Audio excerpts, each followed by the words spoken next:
Welcome back, everybody. I've got another good video in store.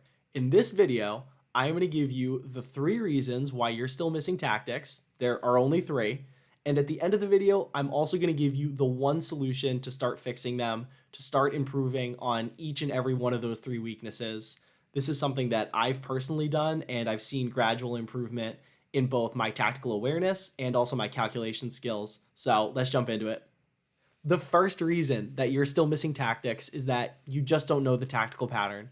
Maybe you've never seen this kind of tactic before, or maybe you've seen it, but not enough times to fully internalize it. This is a really important reason because if you've never seen this kind of tactic before, you're going to be very hard pressed to try to find it in a game or in Puzzle Rush, whatever you're doing. So let's look at this position that we have in front of us. We have the black pieces, and white has just played c3. So with the black pieces, try to find the best move. This is going to be a great example of this first reason. Hopefully you're able to find the move. This one is not an easy one, especially if you've never seen this type of tactic before. But the move is queen f2. We actually just allow the queen to be taken. If the rook takes the queen, we're going to check on the back rank, and this is just a back rank checkmate. Separately, if the rook doesn't take our queen, well, we're creating a checkmate threat on g2. So if the rook goes to g1 to try to stop this threat, now we have the move rook e1, and there is nothing that white can do. We're going to be mating on the next move. If there's any kind of pawn move, then we're just going to play queen takes g1 checkmate. The only other thing that white might do is maybe queen b6, but now we checkmate with the rook. If you haven't seen this type of deflection tactic before, it is going to be very, very difficult for you to find it in a game. Potentially, maybe you'd be able to find it if you really looked for checks, captures, and attacks. You would see that queen f2 does create an attack. It attacks the rook, and also it creates the checkmate threat. So you might be able to find it, but it's going to be very, very difficult for you. So this is the first reason why you're missing tactics. You just don't know the tactical pattern, or you really haven't internalized it yet. The second reason that you're still missing tactics is that your tactical awareness right now is just a little weak. You're not fully and properly evaluating all of the checks, all of the captures, and all of the threats in the positions that you need to. Specifically, we're talking about situations where you know the tactical pattern. You've seen it before, you've internalized it, and when the opponent's move is played and the solution is actually shown, you immediately think to yourself, oh, I've seen this one before. Oh, I should have known this one. Those are the situations we're talking about because you just didn't look at all the checks, captures, and threats in that position fully and properly. So for this position, we have the black pieces here in this example, and we see that the white king has castled queenside here.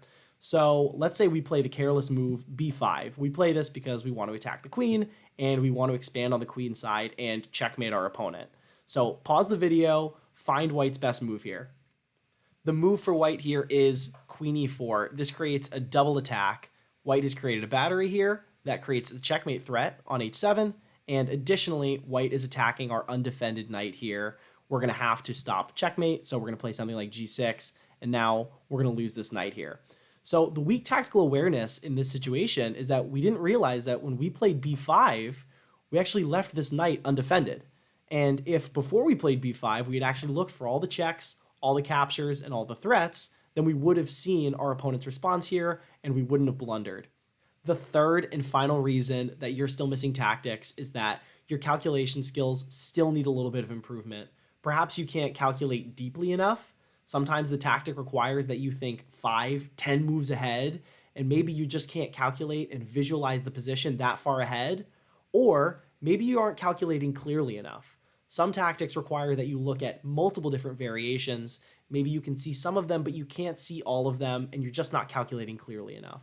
So these are the 2 points as to how your calculation skills need to be improved, and I'm going to give you an example for each one.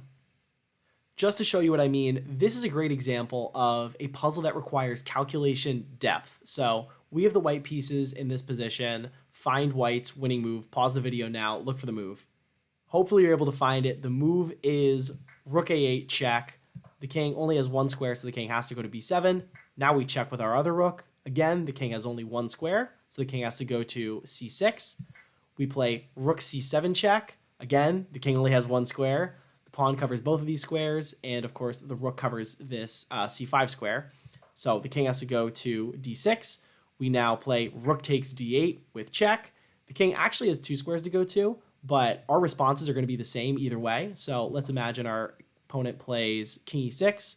Now we play rook e7 check, and the only move our opponent can play here is king f5, and now we can deliver the final blow here. We can play rook f8 check.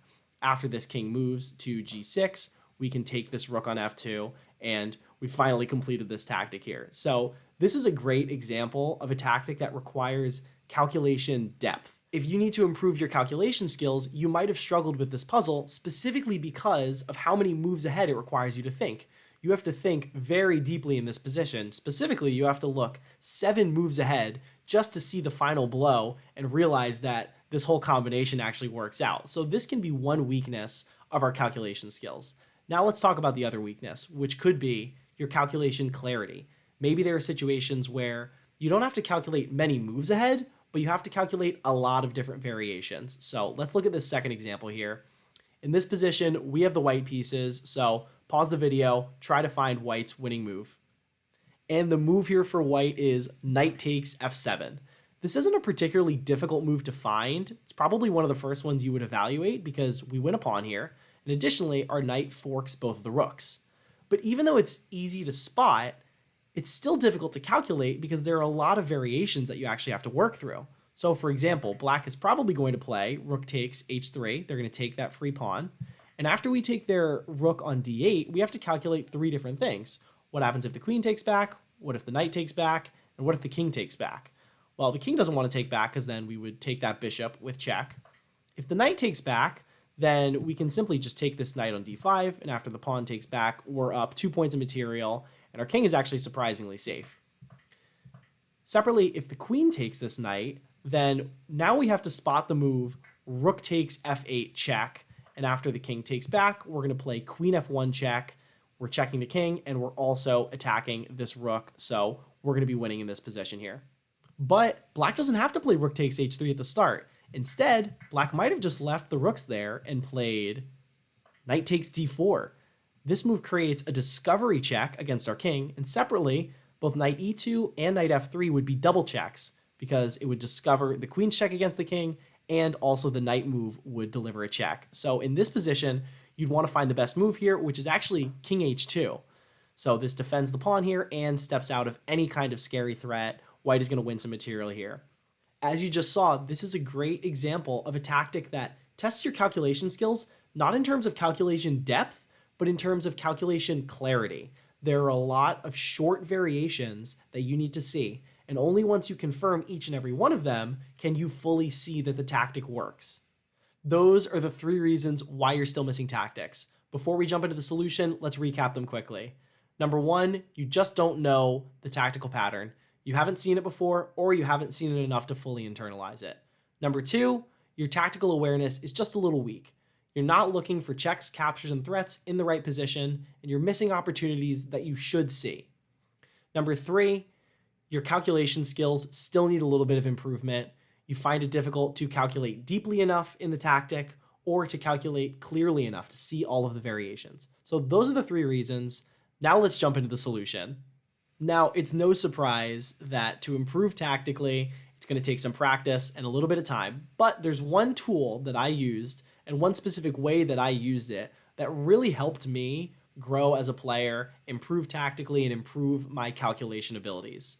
And for me, that tool was Survival Puzzle Rush. If you don't know what it is, Survival Puzzle Rush is a chess.com tool where you have no time limit and you will consistently solve puzzles until you get 3 of them wrong. And at that point, the game is over. The reason that Survival Puzzle Rush is such a great tool is that each tactic gets more difficult and you have no time limit. So you can really challenge yourself to spend as much time as you need on any puzzle to think as deeply and as clearly as you can on each one. So this is really going to help your calculation and your visualization skills. Additionally, at the end of it, you're going to have 3 specific tactics that you got wrong. So you can look into each and every one of those and evaluate them, figure out why you got it wrong. Was there a tactical pattern that you just haven't seen before? If so, you can learn from that. Was there a check, a capture, or a threat that you didn't properly evaluate? We can learn from that. Now, the way that I use Survival Puzzle Rush to push myself and really improve is I set a goal. I said every day I am going to do Survival Puzzle Rush and hit a score of at least 40. I think at the time my high score was 48. So I wanted to pick something that wasn't too close to the high score because that'd be a little unattainable every day, but also wasn't super easy. The vast majority of the days, I would get it in one try. Sometimes it would take two. Every once in a while, it would take a third try. But then I would say in a couple weeks, maybe a month, I'll bump that score up to 42. And I'll say every day, now I need to hit 42. And I did this for a couple months. And I found that I could keep increasing this number over and over because my calculation skills constantly improved. I was finding new tactics and I was understanding all of these tactical patterns that I had never seen before. So that was my method for improving tactically. It really helped me see new tactical patterns, improve my tactical awareness in general, and also concretely help my calculation and visualization skills. I'm still not perfect, I'm not gonna lie to you, but my high score is now 55, so I've definitely seen a lot of improvements both on Puzzle Rush itself and also in my games. Definitely give this method a try, give it just a little bit of time, and you're gonna see some improvements. Let me know in the comments if you guys use Survival Puzzle Rush and what your experience has been. Hopefully this video provided some value to you. If it did, give it a thumbs up and also consider subscribing. I'm going to be posting a lot more videos on chess improvement. Honestly, they're not going to stop. They're going to keep coming, so look out for them.